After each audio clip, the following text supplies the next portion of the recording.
वफ़व्विज़ अम्री इलल्लाह इन्नल्लाह बसीरुम bill इबाद rabbi इश्रह ली सदरी वयस्सिर ली अमरी वहलुल उक़दतम मिन लिसानी यफ़क़हू क़ौली बिस्मिल्लाहिर रहमानिर रहीम अल्हम्दुलिल्लाहि रब्बिल आलमीन वस्सलातु वस्सलामु अला अशरफिल अंबियाइ वल मुरसलीन व अला आलिहि तय्यबीन अत्ताहिरीन अल मासूमीन अल मुंतजबीन व लअनतुल्लाहि अला अअदाइहिम अजमईन मिन यौमिना हाज़ा इला लिक़ाइ यौमिद्दीन अम्मा बअद फ़क़द क़ाल रसूलुल्लाहि सल्लल्लाहु अलैहि व आलिहि इन्नल हुसैन मिस्बाहुल हुदा व सफ़ीनतुन नजात। सलवात पढ़िए मोहम्मद वाले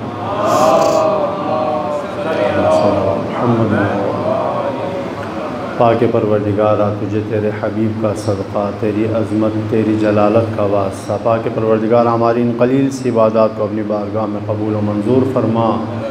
पाक परवरदिगारा बेतुफ़ैल मोहम्मद व आले मोहम्मद हमारे गुनाहान सग़ीरा व कबीरा को माफ़ फरमा। पाक परवरदिगारा हमारे मरहूमीन को गरीक़ रहमत फरमा। बार इलाह हमारी इन इबादतों को हमारी नजात का ज़रिया करार फरमा।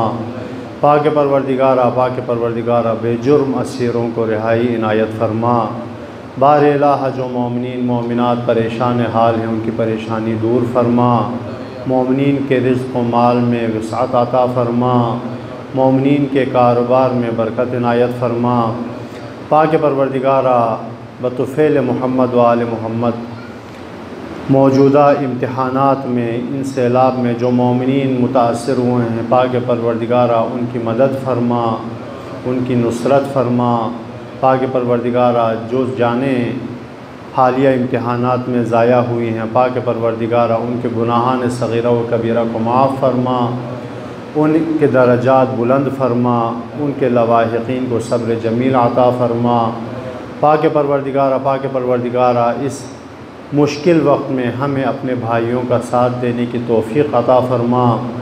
पाक परवरदिगारा हुज्जत ज़मान इमाम ज़मान के ज़ुहूर में ताजील फरमा, उनके आवान व अंसार में शामिल होने की हमें तौफ़ीक़ इनायत फरमा। हम सब की आक़िबत ख़त्म बख़ैर फरमा। बुज़ुर्गों का साया हमारे सरों पर कायम व दायम फरमा। पाक परवरदिगार हमारे जवानों को जवान सालिह बनने की तौफ़ीक़ अता फरमा। हमारी माँओं बहनों को सीरत तय्यबा ज़ैनब कुबरा पर चलने की तौफ़ीक़ अता फरमा। पाक परवरदिगार हमारे बच्चों की दीनी तरबियत करने की तौफ़ीक़ इनायत फरमा। बार इलाहा हमारे इन गुनाहगार हाथों को अपनी बारगाह से मायूस न फरमा। दुआओं की कबूलियत के लिए सब मिल के बुलंद आवाज़ से सलावत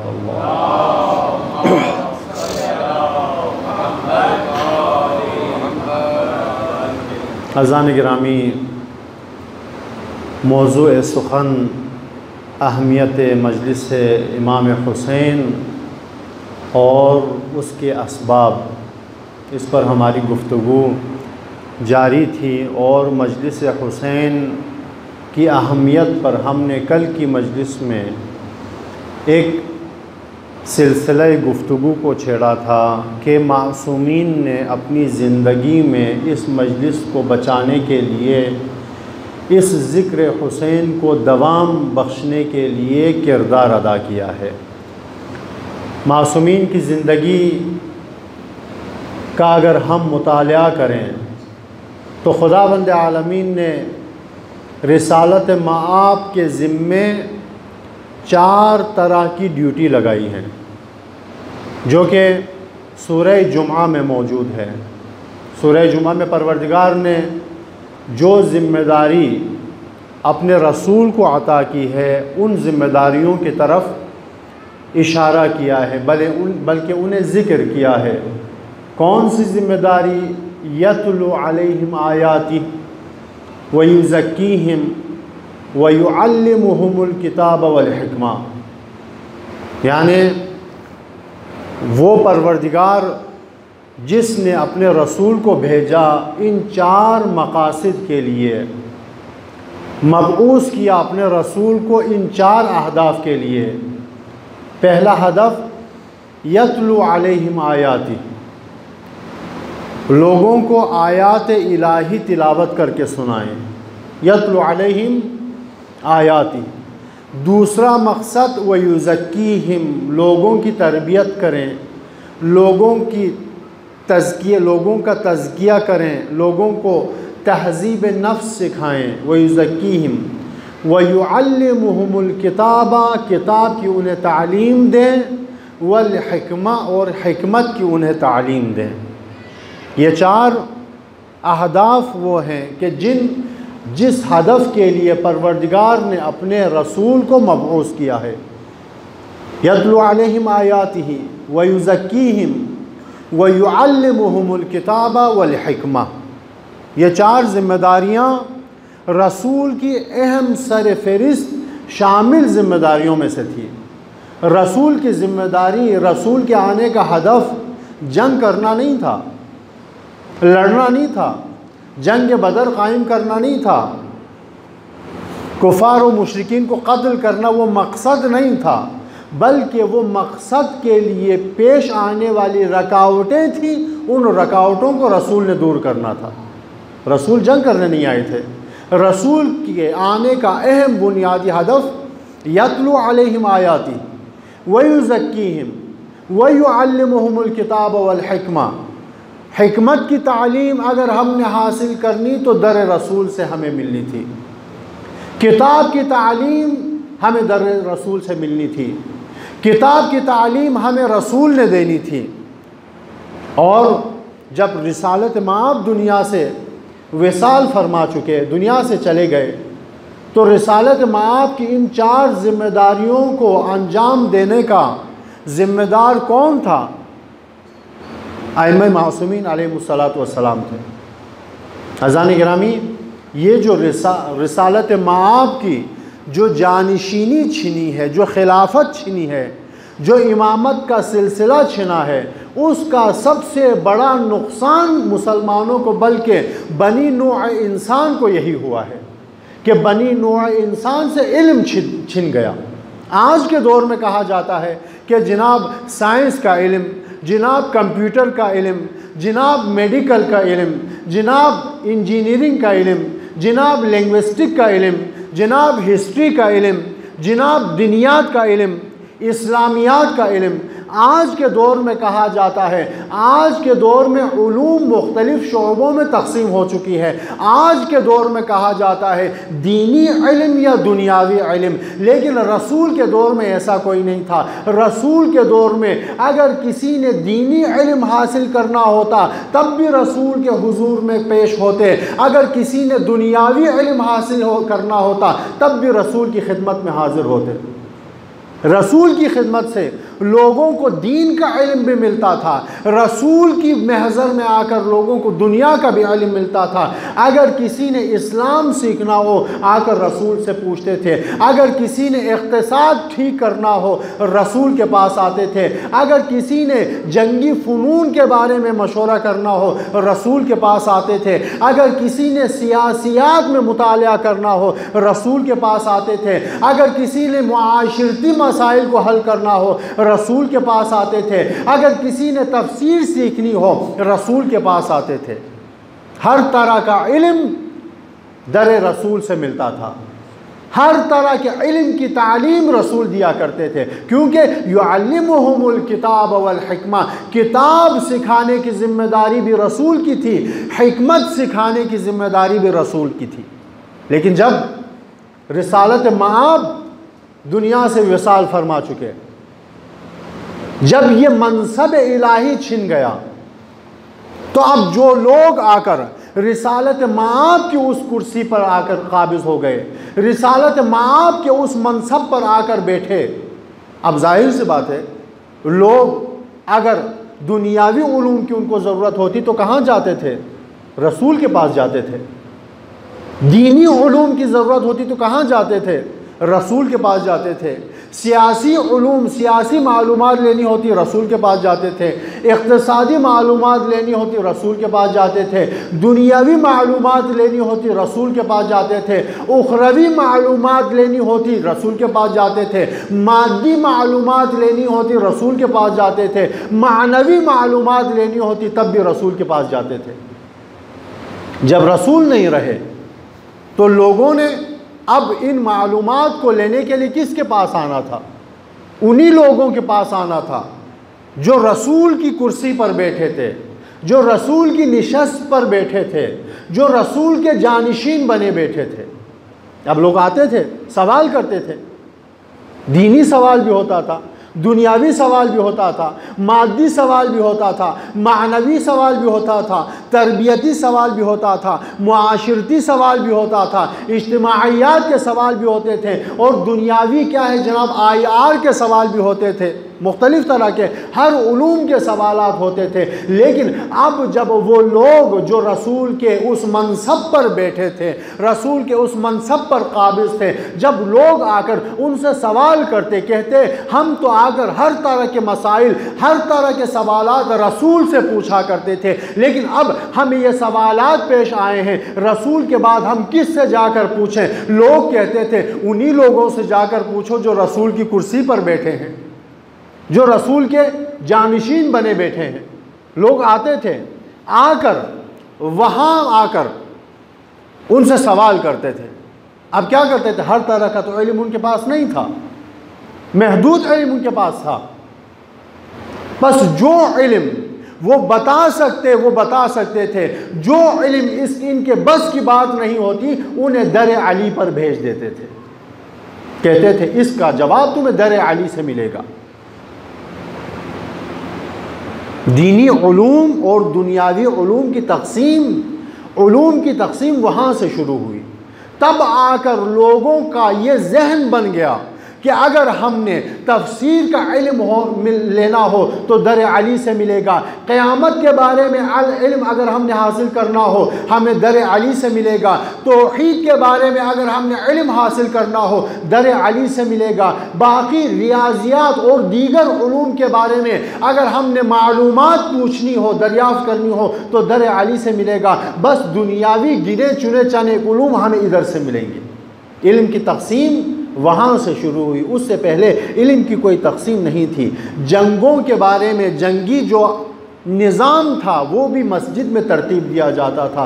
रसूल के हुजूर मस्जिद बनाई जाती थी, मस्जिद के कंस्ट्रक्शन के बारे में जो मीटिंग होती थी वो मस्जिद मदीना में हुजूर के पास होती थी।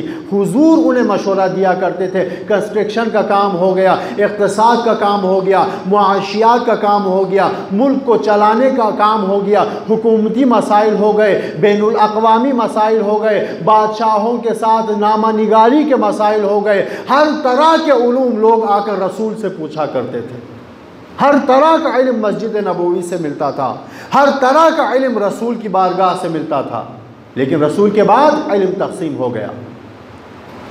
लिहाजा रसूल की खिलाफत के छिन जाने का इन बनी नौ इंसान को जब सबसे ज़्यादा जो नुकसान हुआ है वो इल्म की तकसीम। आज अगर हम दुनियावी उलूम और दीनी उलूम कहते हैं तो इसका सरचश्मा वहाँ से है। व इल्ला इल्म सब इल्म है। हर वो इल्म जो इंसान को खुदा तक पहुँचा दे वो दीनी इल्म है।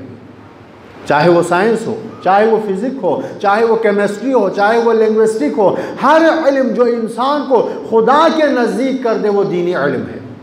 आप देखें तभी तो अइम्मा अतहार अलैहिस्सलातु वस्सलाम के जो शागिर्द थे, जिन्हें फादर ऑफ केमिस्ट्री कहा जाता है, हज़रत जाबिर बिन हयान। क्या हज़रत जाबिर बिन हयान सिर्फ केमिस्ट्री जानते थे? नहीं जानते थे, बल्कि मुमकिन है वही जाबिर बिन हयान जो इल्म कीमिया पर मुसल्लत था, इल्म कीमिया पर महारत रखता था, वही जाबिर बिन हयान मुमकिन है इल्म तफसीर में 1000 दर्जा उससे बेहतर हो, इल्म हदीस में 1000 दर्जा उससे बेहतर हो, इल्म कलाम में 1000 दर्जा उससे बेहतर हो, इल्म तारीख़ में 1000 दर्जा उससे बेहतर हो। लेकिन उस वक्त लोगों में केमिस्ट्री का, कीमिया का फुक़दान था। लिहाजा ये मामूली इल्म जो इन्होंने अपने आका इमाम जाफ़र सादिक़ अलैहिस्सलातु वस्सलाम से कसब किया था, वही छोटा सा इल्म इतना मशहूर हो गया कि आपका अदना सा शागिर्द फादर ऑफ केमिस्ट्री के नाम से दुनिया में पहचाना जाने लगा।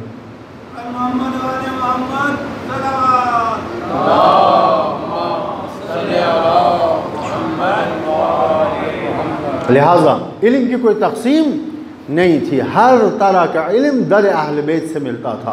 क्यों? यतलू अलैहिम आयातिही व युज़क्कीहिम व युअल्लिमुहुमुल किताब वल हिकमा। किताब और हिकमत की तालीम देना ये इनकी ज़िम्मेदारियों में से था। लिहाजा रिसालत माब की जो भी ज़िम्मेदारी थी वो ज़िम्मेदारी आइम्मा अताहार अलैहिमुस्सलातु वस्सलाम अंजाम देते थे। तिलावत भी आइम्मा अताहार करते थे, तज़किया भी आइम्मा अताहार सिखाते थे, हिकमत और किताब की तालीम भी आइम्मा अताहार अलैहिमुस्सलातु वस्सलाम अपनी ज़िंदगी में दिया करते थे। इन तमाम ज़िम्मेदारियों से हटकर जो आइम्मा अताहार ने किरदार अदा किया है अपनी ज़िंदगी में, इसके अलावा जो किरदार अदा किया है वो मजलिस हुसैन का कायम करना है। आइम्मा अताहार ने अपनी ज़िंदगी में मजलिस हुसैन को कायम करने के लिए किरदार अदा किया। एक किरदार की तरफ मैंने कल इशारा किया, वो कौन सा किरदार था? अगर किसी को याद हो जी फरमाए आप। ज़ियारत इमाम आली मकाम। इमाम ने अपनी ज़िंदगी में मजलिस हुसैन को ज़िंदा रखने के लिए ज़ियारत की अहमियत लोगों को बताई थी। कहा था तुम आकर मजलिसों में हमारी ज़ियारत करते हो, कबूल है, उसका सवाब तुम्हें मिलेगा, लेकिन हमारी ज़ियारत करने के बाद हमारे जद हुसैन की ज़ियारत को ना भूलना। आना, हमारे हरम में भी हाज़िर होना, हमारे हरम में भी हाज़िरी देना, हमारे हरम में आने के बाद हमारे जद हुसैन की ज़ियारत भी तुम ज़रूर करना। जैसा कि मैंने कल हरम अमीर अल-मोमिनीन के आदाब ज़ियारत में से एक अदब आपको बताया कि हरम अमीर अल-मोमिनीन के आदाब ज़ियारत में से एक अदब ये है कि अमीर अल-मोमिनीन की ज़ियारत करने के बाद जब फारिग हो जाए, नमाज़ पढ़ लें, अपना रुख करबला की तरफ करके ज़ियारत इमाम हुसैन करें। आइम्मा अताहार अलैहिमुस्सलातु वस्सलाम ने अपनी ज़िंदगी में ये चीज़ें हमें याद रहनी चाहिए। ये चीज़ें हमें याद रहेंगी तो हमें इस मजलिस की अहमियत का अंदाज़ा होगा। बस आज की मजलिस और कल की मजलिस है। आज की मजलिस में मैं इतना अर्ज़ करूँगा कि मजलिस हुसैन की अहमियत क्या है, उसकी अहमियत का अंदाज़ा आपको यहीं से हो जाएगा कि जिसके लिए आइम्मा अताहार अलैहिमुस्सलातु वस्सलाम ने किरदार अदा किया है। और कल की मजलिस में मैं पूरी गुफ्तगू का ख़ुलासा पेश करूँगा कि आइम्मा अताहार अलैहिमुस्सलातु वस्सलाम ने इतनी अहमियत मजलिस हुसैन को क्यों दी है, उसका बुनियादी सबब और उसका फ़लसफ़ा क्या है। लिहाजा 5 किरदार आइम्मा अताहार अलैहिमुस्सलातु वस्सलाम ने ज़िक्र हुसैन को ज़िंदा रखने के लिए अंजाम दिए। पहला किरदार ज़ियारत इमाम हुसैन की अहमियत बताई, जिस पर कल गुफ्तगू हो चुकी। दूसरा किरदार आइम्मा अताहार अलैहिमुस्सलातु वस्सलाम ने अपनी ज़िंदगी में मजलिस अबा अब्दुल्लाह अल हुसैन, याद इमाम हुसैन को ज़िंदा रखने के लिए जो किरदार अदा किया, वो अपनी ज़िंदगी में हरम इमाम हुसैन की अहमियत को बताया। इमाम हुसैन, हालांकि हर एक इमाम के हरम हरमुल्लाह है, हर एक इमाम के हरम में जब आप जाकर दुआ करते हैं तो परवरदिगार उसके दुआ को कबूल करता है। लेकिन आइम्मा अताहार ये नहीं फरमाते अद्दुआ तहत कुब्बत हरम अमीर अल-मोमिनीन मुस्तजाबा, अद्दुआ तहत कुब्बत रसूलिल्लाह मुस्तजाबा, अद्दुआ तहत कुब्बत अल-काज़िमीन मुस्तजाबा। ये हदीस में नकल नहीं हुआ है। तमाम मासूमीन, हालांकि हर इमाम के हरम में जाकर जब आप दुआ करेंगे तो उस इमाम के सदक़े में परवरदिगार आपकी दुआ को कबूल करेगा। उसके बावजूद खुद आइम्मा अताहार अलैहिमुस्सलातु वस्सलाम फरमाते हैं अद्दुआ तहत कुब्बतुल हुसैन मुस्तजाबा, तुम्हारी दुआ अगर कबूल नहीं होती तो करबला में जाओ, तहत कुब्बतुल हुसैन, हुसैन के हरम के गुंबद के नीचे जरी के पास खड़े होकर तुम दुआ करो, परवरदिगार तुम्हारी दुआ को मुस्तजाब कर लेगा। या इमाम मासूमीन अलैहिस्सलातु वस्सलाम ने ज़िक्र हुसैन को ज़िंदा रखने के लिए जो किरदार अदा किया है, वो किरदार हरम इमाम हुसैन की अहमियत को बताया है। 10वें इमाम इमाम अली नक़ी अलैहिस्सलातु वस्सलाम, सलवात पढ़ी।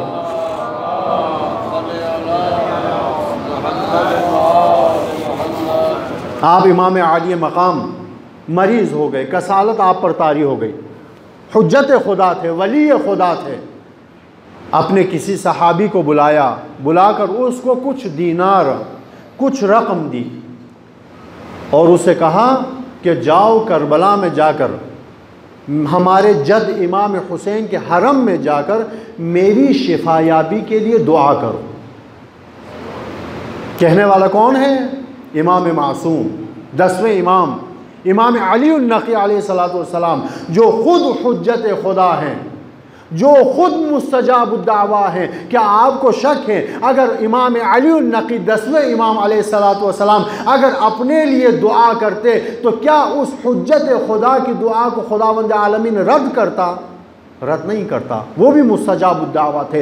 यकीनन अगर इमाम आली मकाम अपनी शिफा याबी के लिए दुआ फरमाते तो उस दुआ को भी खुदा कबूल करता, खुदा उसी दुआ को सुनकर उन्हें शफा अता कर देते। लेकिन नहीं, इमाम अली नक़ी ये नहीं चाहते थे कि मुझे दुआ मिले, बल्कि इसी बहाने आलमीन को ये पैगाम देना चाहते थे, अगर तुम्हें कोई मुश्किल दरपेश हो, अगर तुमने शफा हासिल करनी हो तो जाओ हमारे जद हुसैन के हरम में जाकर दुआ करो, खुदा तुम्हें।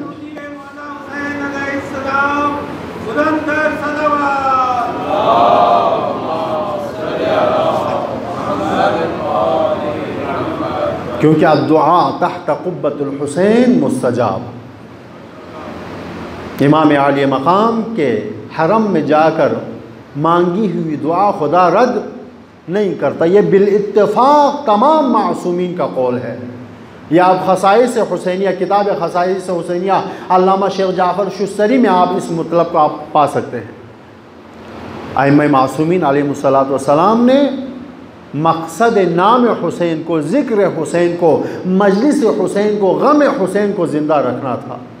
मकसद शिफा हासिल करना नहीं था, मकसद आलमीन को हुसैन के ज़िक्र का पैगाम देना था। मैं फ़हरिस्तवार बयान करके जल्दी से गुज़रता हूँ। 5 किरदार आइम्मा मासूमीन ने मजलिस हुसैन को ज़िंदा रखने के लिए अदा किया। पहला किरदार ज़ियारत इमाम हुसैन की फ़जीलत को बताया। दूसरा किरदार मासूमीन ने बिल इत्तेफाक हरम इमाम हुसैन की अहमियत लोगों को बताई। तीसरा किरदार आइम्मा अत्हार अलैहिस्सलातु वस्सलाम ने ज़िक्र हुसैन को ज़िंदा रखने के लिए क्या किरदार अदा किया। एक सहाबी, छठे इमाम इमाम जाफ़र सादिक़ अलैहिस्सलातु वस्सलाम की खिदमत में हाज़िर हो।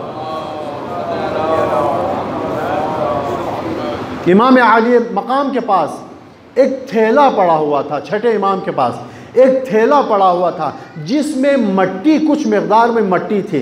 यूँ ही असहाब आए, इमाम ने फरमाया अगर तुम अपनी नमाज़ों में सजदा इस मट्टी पर करोगे तो परवरदिगार तुम्हारी आँखों के सामने से 7 किस्म के पर्दे हटा देगा। तुम्हारे आँखों पर पड़े हुए पर्दे परवरदिगार हटा देगा और तुम उन चीज़ों को देख सकोगे जिन चीज़ों को औलियाउल्लाह देखा करते हैं। असहाब ने सवाल किया आका ये कौन सी मट्टी है कि जिसकी इतनी खुसूसियत है। फरमाया कि ये खाक है हमारे जद हुसैन के कब्र मुतहर की, ये खाक शिफा है।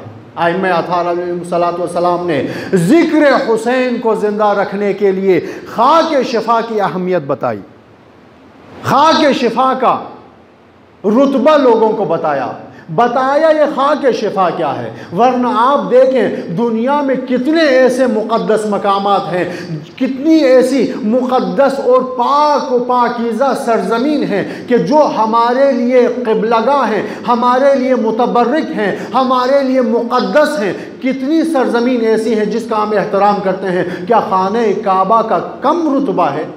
खाने काबा मस्जिदुल हराम का क्या कम रुतबा है। आप 2 रकात नमाज जो मस्जिदुल हराम में अदा करते हैं वो नमाज आपकी आम नमाजों से 1000 दर्जा बेहतर है, जो आप अपने घरों में, अपने मसाजिद में, अपने शहर में, अपने मुल्क में अदा करते हैं। हरमुल्लाह जहाँ पर आप किसी इंसान तो दूर की बात, किसी हशरात तक को भी, किसी जानवर तक को भी आप नुकसान नहीं पहुँचा सकते। जो मक्का जो सरज़मीन अमन है,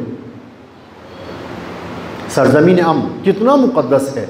हम जाकर अगर ज़िंदगी में एक मर्तबा इसका तवाफ़ ना करें तो हम खुद को मुसलमान नहीं कह सकते। मख़सूसन वो लोग जिन पर हज वाजिब हो गया है और वो इस दुनिया से चले गए हैं, तो उसके लिए मुसलमान की मौत का इस्तेमाल नहीं हुआ है।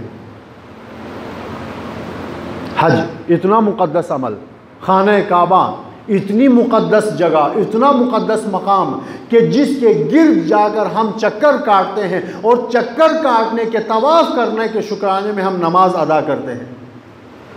लेकिन इतनी मुक़द्दस जगह है खाने काबा, जिसकी तरफ रुख करके अगर हम नमाज अदा न करें तो हमारी नमाजें बातिल हैं। इतनी मुक़द्दस जगह है, लेकिन आप उस मुक़द्दस जगह पे जाकर आप ज़र्रा बराबर मट्टी उठाकर उस मट्टी को अपने मुंह में रखने का इरादा करें। तमाम मराजे, तमाम फुक़हा बिल इत्तिफ़ाक़ ये फतवा देंगे, बिल इत्तिफ़ाक़ ये हुक्म सादिर फरमाएंगे, ख़बरदार इस मट्टी को न खाना। मुबारक है, मुक़द्दस है अपनी जगह, लेकिन इसका खाना तुम्हारे लिए हराम है। मस्जिद नबवी हमारे लिए कितना मोहतरम है, रसूल अकरम हमारे लिए कितने मोहतरम हैं। रसूल अकरम जिनका कलमा पढ़कर हम मुसलमान कहलाते हैं, जिन पर हमारी जानें कुर्बान हो, लेकिन अगर खुदावंद आलमीन ने हमें तौफीक दी, हम मस्जिद नबवी में चले गए, मस्जिद नबवी में कब्र शरीफ है, रसूल रिसालत माब के करीब चले गए, हमने ज़ियारत कर ली। ज़ियारत करने के बाद अगर हम एतकाद में गर्क होकर ज़र्रा बराबर वहाँ की मट्टी उठा लें, मट्टी उठाकर अगर खाने का कसद कर लें, तमाम फुक़हा फरमाते हैं इस मट्टी का खाना भी तुम्हारे लिए हराम है। हमें कितनी मोहब्बत है, हमें कितना एहतराम है जन्नतुल बक़ी का, हमारी जानें कुर्बान हो जाएं जन्नतुल बक़ी पर। आज अगर तशय्युअ के दिल में कोई दाग है तो वो यही है कि इतने शियों के होते हुए अब तक हम शर्मिंदा हैं, हम जन्नतुल बक़ी की तामीर नहीं कर सके। जन्नतुल बक़ी की तामीर करना हमारी हसरत है, हमारी तमन्ना है, यह हमारी सबसे बड़ी तमन्ना है। अगर हमारी यही तमन्ना पूरी हो जाए कि हम अपनी ज़िंदगी में एक मर्तबा जन्नतुल बक़ी को तामीर शुदा देख लें, तो उसके बाद कोई तमन्ना न करें। कितना हमारे दिल में जन्नतुल बक़ी का एहतराम और उसका तक़द्दुस मौजूद है, उसके बावजूद जब आप जन्नतुल बक़ी जाकर जन्नतुल बक़ी की मट्टी को आप शिफा की नीयत से, तबर्रुक की नीयत से, तक़द्दुस की नीयत से खाने का आप इरादा कर लें, तमाम मराजिअ, तमाम फुक़हा बिल इत्तिफ़ाक़ फतवा देंगे कि इस मट्टी का खाना तुम्हारे लिए हराम है। लेकिन वल्लाह कब्र हुसैन की वो मट्टी है कि जिसे आप अगर शफा की नीयत से खा लें तो न फ़क़त ये कि कोई मुज्तहिद, कोई फ़क़ीह आकर आपके ख़िलाफ़ फतवा नहीं देता, बल्कि हर कोई यही कहता हुआ नज़र आता है कि अगर आप शफा की नीयत से इस मट्टी को अपने मुँह में रख लें तो परवरदिगार इस मट्टी की बरकत से आपकी बीमारियों को शफा अता करता। अश्शिफा फ़ी तुरबती, यह ख़साइस इमाम हुसैन में से है। अद्दुआ तहत क़ुब्बतुल हुसैन मुस्तजाबा वजअल शिफा फ़ी तुरबती, शिफा को तुरबत हुसैन में करार दिया। खाक शिफा की अहमियत मासूमीन ने बताई। क्यों? ताकि लोग बवक्त ज़रूरत तबर्रुक की नीयत से इस खाक शिफा का इस्तेमाल करें और खाक शिफा के बहाने से हमारा हुसैन उन्हें याद रहे और हुसैन को याद करके वो हुसैन की फ़र्श अज़ा बिछाएँ। मकसद ज़िक्र हुसैन को ज़िंदा रखना था, मकसद मजलिस हुसैन को ज़िंदा रखना था। ये 3 किरदार मासूमीन ने अपनी ज़िंदगी में अंजाम दिए मजलिस हुसैन को बचाने के लिए। मजलिस हुसैन को दवाम बख्शने के लिए। चौथा किरदार जो मासूमीन अलैहिमुस्सलातु वस्सलाम ने अपनी ज़िंदगी में मजलिस हुसैन को ज़िंदा कायम रखने के लिए अदा किया, वो ज़ाकिर हुसैन की अहमियत को बताया।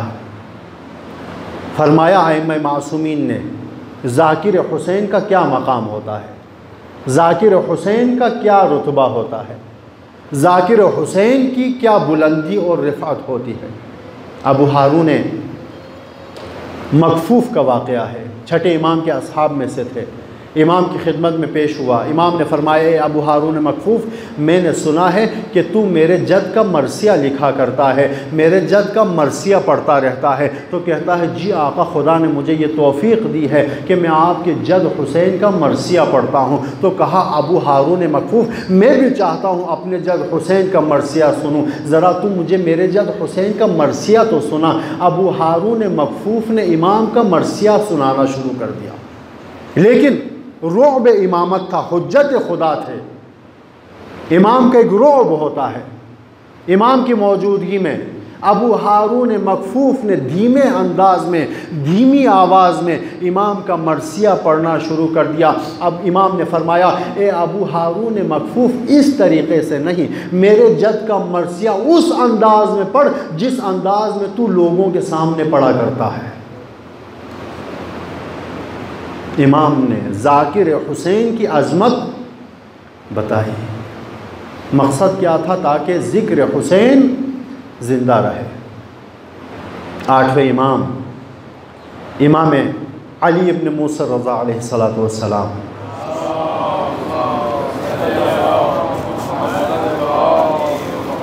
आपके ज़माने के मशहूर शायर थे, आपने नाम भी सुना होगा, हज़रत दाबल खुज़ाई। इमाम का मरसिया लिखने वाले थे, इमाम का ज़िक्र करने वाले थे। दाबल खुज़ाई खुरासान में इमाम आली मकाम की ज़ियारत के लिए आए, आठवें इमाम की ज़ियारत के लिए। इमाम ने दाबल खुज़ाई से जूँ ही मुलाकात हुई, एक दरख्वास्त की, कहा कि दाबल खुज़ाई, आ मिंबर पे चढ़, मेरे जद हुसैन का मरसिया सुना। दाबल मिंबर पे आया, लेकिन मिंबर की सबसे निचली नशिस्त पे बैठकर दाबल हुसैन का मरसिया पढ़ने लगा। इमाम ने फरमाया, नहीं दाबल, यहाँ नहीं, मेरे जद हुसैन का ज़िक्र करने वाले ज़ाकिरीन का मकाम बुलंद है, तू मिंबर के ऊपर चढ़ के मेरा जद हुसैन का ज़िक्र कर। दाबल खुज़ाई मिंबर पे चढ़कर इमाम आली मकाम का मरसिया पढ़ने लगे। इमाम ने गिरिया किया। जब गिरिया हो गया, जब आज़ादारी हो गई, जब इमाम रोए, जब दाबल खुज़ाई मिंबर से उतरे, तो इमाम ने एक लिबास, एक जामा दाबल खुज़ाई की खिदमत में पेश किया और फरमाया, ए दाबल खुज़ाई, मेरे इस जामे को, मेरे इस अबा को, इस कमीज़ को कम नहीं समझना। ये वो कमीज़ है जिसे पहन कर मैं नमाज शब पढ़ा करता था। ये मैं तुझे अपने जद हुसैन के नाम पर हदिया करता हूँ। दाबल कहता है, आका, मैंने इसके लिए तो नहीं पढ़ा। फरमाया, दाबल, ये तो कुछ भी नहीं, तेरा हकीकी अज्र मेरी जद फ़ातिमत ज़हरा अता करेगी। ज़ाकिर हुसैन का मकाम इमाम ने बताया, ज़ाकिर हुसैन का रुतबा इमाम ने बताया। मकसद क्या था? ज़िक्र हुसैन को ज़िंदा रखना। ये इमाम का चौथा अमल, इमाम का चौथा किरदार। सिलसिला इमामत का ज़िक्र इमाम हुसैन को ज़िंदा रखने के लिए पांचवा किरदार जो था, वो मजलिस हुसैन की फ़जीलत बताई। बताया कि ये मजलिस हुसैन क्या है, अहादीस फरमाई मजलिस हुसैन के बारे में। फरमाया कि जब हमारे जद हुसैन की मजलिस का इनेकाद होता है तो आसमान से मलाइका उस मजलिस में शिरकत करने के लिए नाजिल होते हैं उस मजलिस में शिरकत करने के बाद जब ये मलाइका वापस लौटकर आसमान की तरफ जाते हैं तो आसमान पर वो मलाइका जो मजलिस हुसैन में नहीं आ सकते थे वो उनसे सवाल करते हैं कि ए मलाइका, तुमसे अजीब खुशबू आ रही है, ऐसी खुशबू जो हमने अपनी ज़िंदगी में नहीं सूंघी। कहते हैं कि आखिर क्यों ना आए, हम ज़मीन से मजलिस हुसैन में ज़िक्र हुसैन सुनकर आ रहे हैं। मलाइका कहते हैं क्या हम भी उस ज़िक्र में जाकर, हम भी उस मजलिस में जाकर शरीक हो सकते हैं? कहते हैं, मलाइका कहते हैं वो मजलिस तो ख़त्म हो गई, लोग तो उठ कर चले गए। मलाइका रब की बारगाह में इजाज़त मांगते हैं, रब से इजाज़त मांगते हैं, परवरदिगारा अगर तू हमें इजाज़त अता कर दे तो हम उस मजलिस में जाकर अपने परों को मुतबर्रिक करके आएंगे जिस मजलिस में हुसैन के आज़ादार आए थे, ताकि हम उनके कदमों की धूल से इस खुशबू को हासिल करके आए। मजलिस हुसैन की अहमियत को बताया, मजलिस हुसैन के रुतबे को बताया, ताकीद की, हुक्म फरमाया वलिमिस्लिल हुसैन फलियब्किल बाकून, जिसने रोना है हमारे जद हुसैन पर रोए।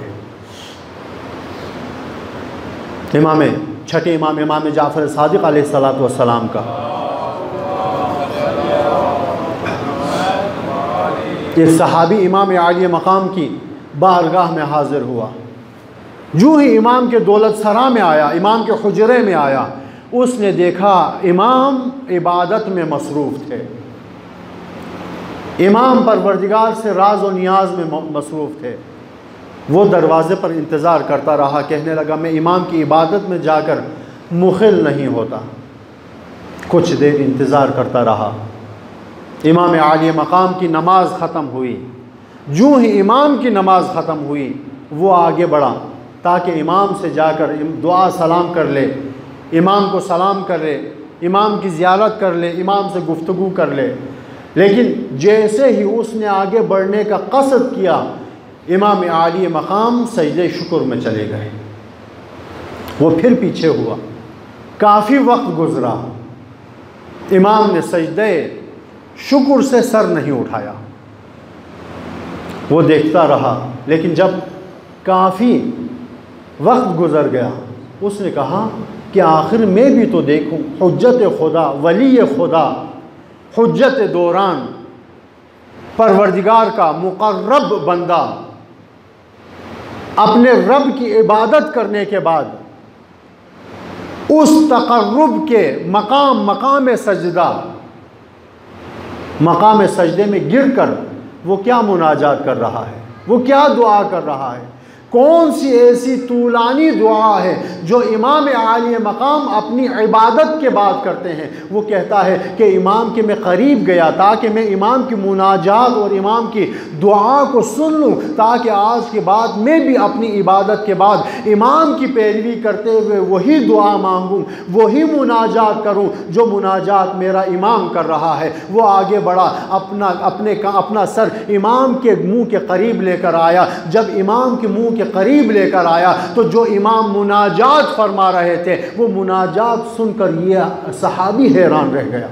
कहता है वल्लाह मेरी हैरत की इंतहा न रही जब मैंने इमाम की इबादत के बाद सजदे शुक्र में गिरने के बाद करने वाली मुनाजात को सुना। इमाम क्या मुनाजात फरमा रहे थे?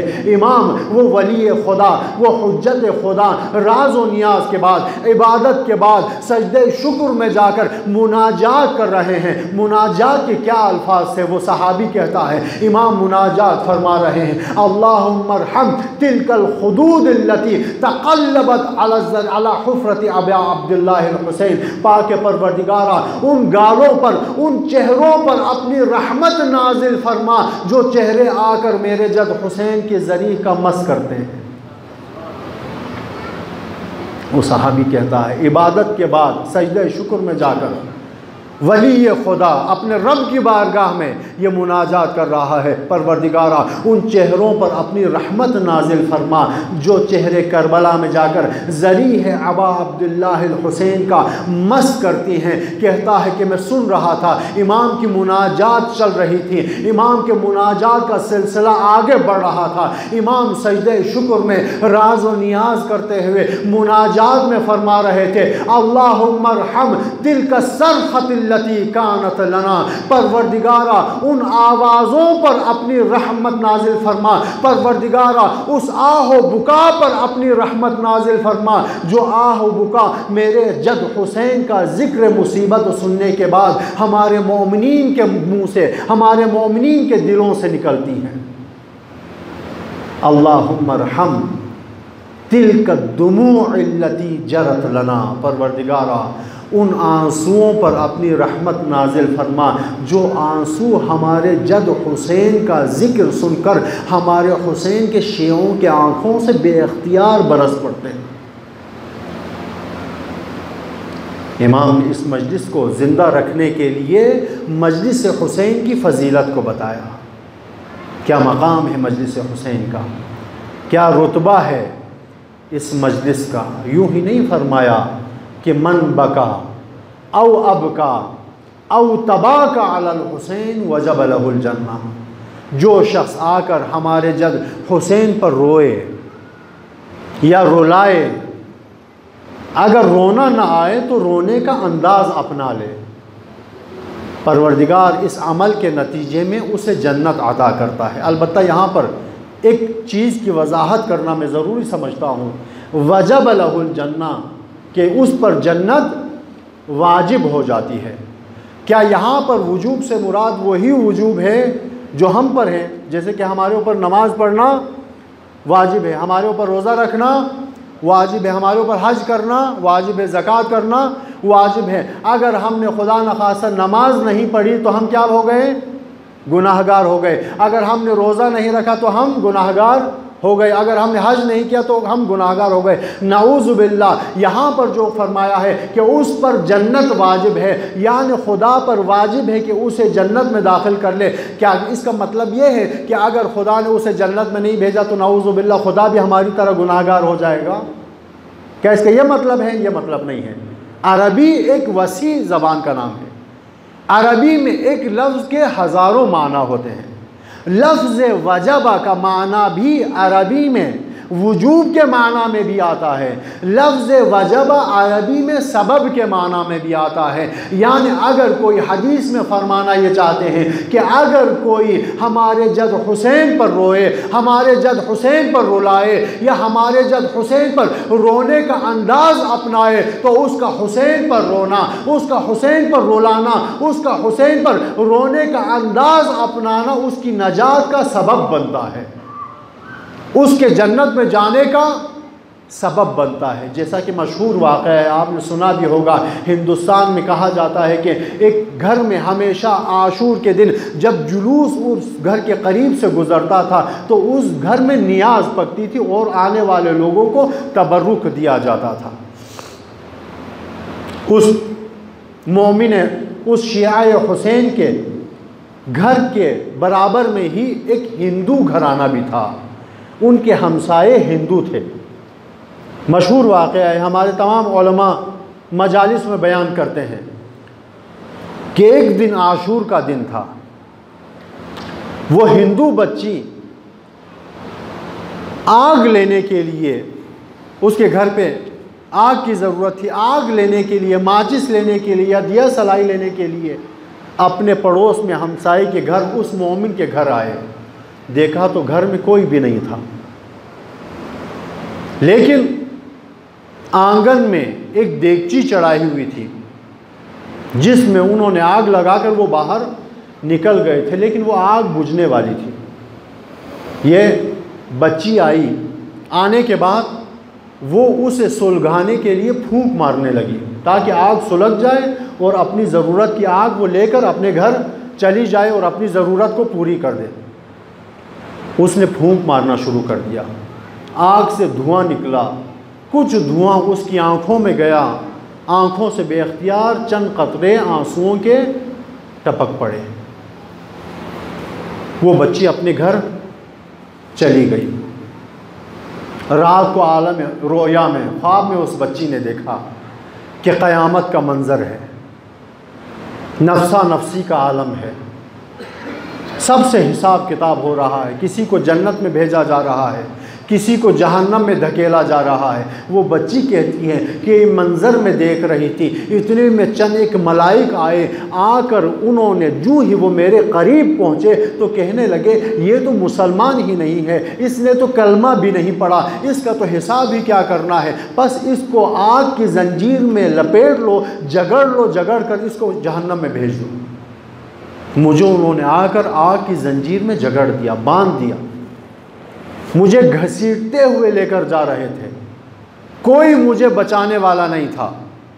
जब मैं जहन्नम के करीब पहुंची, जब मुझे जहन्नम में फेंकने वाले थे, इतने में मैंने देखा कि पीछे से एक बुर्कापोश खातून नमोदार हुई हैं, जो उन मलाइका को यह हुक्म दे रही हैं, ए मलाइका इस बच्ची को छोड़ दो, इस बच्ची की आंखों से कल बेइख्तियार मेरे हुसैन के लिए चंद आंसू के कतरे टपके। बच्ची कहती है कि जो ही उस खातून ने यह फरमाया मेरी शफाअत हो गई, उन्होंने मुझे छोड़ दिया। जो ही मेरी आँख खुली, जो ही आँख खुली, फ़ौरन मैं अपने हमसाये के घर गई, उनसे पूछने लगी ये जो तुम हर साल हुसैन के लिए नियाज़ का एहतमाम करते हो, ये हुसैन कौन है? मैं हमसाये के घर गई, उनसे पूछने लगी, हमसायों ने मुझे कहा कि यही हुसैन ही तो हैं जिन्हें करबला में 3 दिन भूखा व प्यासा शहीद किया गया। हमसायों ने हुसैन की मुसीबत बयान की। खातून कहती है कि मैं हुसैन पर रोई। जब मुसीबत बयान हो चुकी तो मैंने कहा इस हुसैन का दीन क्या था? उन्होंने कहा इस हुसैन का दीन इस्लाम था। कहने लगी मैं भी इस हुसैन के दीन पर ईमान लाना चाहती हूँ। वहीं पर कलमा ला इलाहा इल्लल्लाह ज़बान पर जारी किया और वो आँखों के चंद कतरात अश्क उसकी नजात का सबब बन गए। मन बका औ अबका औ तबाका अल हुसैन वजब लहुल जन्ना। आज हमारा हुसैन पर रोना हमारी नजात का ज़रिया बनेगा। आज हमारा हुसैन पर अश्क बहाना हमारी नजात का ज़रिया बनेगा। तभी आपने बहुत से मराजी को सुना होगा जिन्होंने अपनी वसीयत में ये लिखा है, अपनी वसीयत में ये कहा है, वसीयत की है कि जब मुझे दफनाया जाए तो मेरे साथ उस रुमाल को भी दफना दिया जाए कि जिस रुमाल में वो अश्क मौजूद हैं जो मैंने अपने आका हुसैन पर बहाए हैं। कितना मुक़द्दस अमल है ये हुसैन पर रोना। आखिर क्यों ना हो, ये हुसैन ही तो था कि जिसने अपना सब कुछ कुर्बान कर दिया, इस्लाम को बचा दिया। जिसने अपना सब कुछ, हुसैन के पास करबला में था ही क्या? हुसैन के पास करबला में एक अकबर ही तो था। हुसैन ने उसे भी इस्लाम पर कुर्बान कर दिया। हुसैन के पास करबला में क्या था? हुसैन के पास करबला में और मोहम्मद जैसे चाँद और सितारे थे। हुसैन ने वो भी इस्लाम पर कुर्बान कर दिया। हुसैन ने अपना कासिम तक इस्लाम पर कुर्बान कर दिया। हुसैन ने अपना असगर तक इस्लाम पर कुर्बान कर दिया। जब हुसैन के पास और कुछ ना रहा ना, तो हुसैन ने अपनी बहनों की रिदाएं भी इस्लाम पर कुर्बान कर दी। आज़ादारों, हुसैन ने सब कुछ इस्लाम पर कुर्बान कर दिया। ज़ैनब कुबरा ने सब कुछ इस्लाम पर कुर्बान कर दिया। हम कहते हैं ज़ैनब कुबरा को कि ज़ैनब शरीकतुल हुसैन थी। कुछ उलमा कहते हैं हुसैन ने दीन को बचाया, कुछ कहते हैं ज़ैनब ने दीन को बचाया। अगर कोई आकर मुझसे पूछे तो मैं कहूँगा हुसैन ने भी दीन को बचाया, ज़ैनब को भी दीन को बचाया। हुसैन ने दीन का माजी बचाया, ज़ैनब ने दीन का मुस्तकबिल बचाया। हुसैन ने अकबर की कुर्बानी देकर दीन का माजी बचाया। हुसैन ने कासिम की कुर्बानी देकर दीन का माजी बचाया, हुसैन ने असगर कुर्बान करके दीन का माजी बचाया, ज़ैनब कुबरा ने अपनी रिदा देकर दीन का मुस्तकबिल बचाया, ज़ैनब कुबरा ने कोड़े खाकर दीन का मुस्तकबिल बचाया, ज़ैनब कुबरा ने अपनी नन्ही सकीना को कुर्बान करके दीन का मुस्तकबिल बचाया। आज़ादारों, इस आले मोहम्मद ने क्या कुछ नहीं सहा मैदान करबला में, बाज़ार शाम में क्या कुछ नहीं सहा।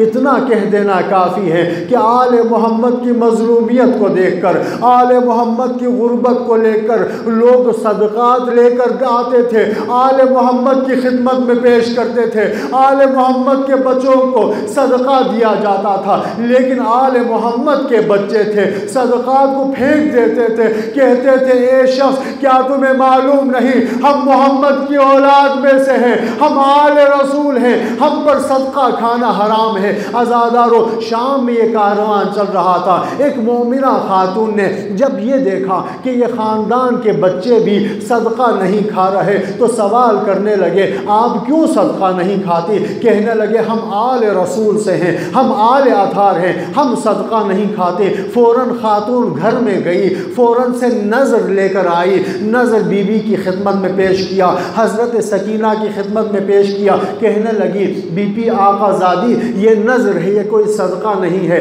इसे तनावुल फरमा लीजिए। तनावुल फरमाने के बाद आप मेरे लिए चंद एक दुआ कीजिएगा। फरमाने लगी हम आले इबा हैं, हम किसी का एहसान नहीं उठाते, तुम बताओ पहले मैं तुम्हारे लिए दुआ करूँगी फिर तुम्हारे नज़र को खाऊँगी। खातून कहती हैं मेरी दुआ यह है कि मेरा शोहर सफ़र में गया है, आप दुआ कीजिएगा कि मेरा शोहर सेहत और सलामती के साथ वतन वापस आ जाए। बीबी ने दुआ की, ज़ैनब कुबरा ने आमीन कहा कि ए खातून बताओ तुम्हारी बात की दुआ क्या है, अगली दुआ क्या है? कहने लगी ए बीबी, ए बच्ची, दूसरी दुआ यह है अपने रब की बारगाह से दुआ करना कि खुदा मेरे बच्चों को तुम्हारी तरह यतीम न करे।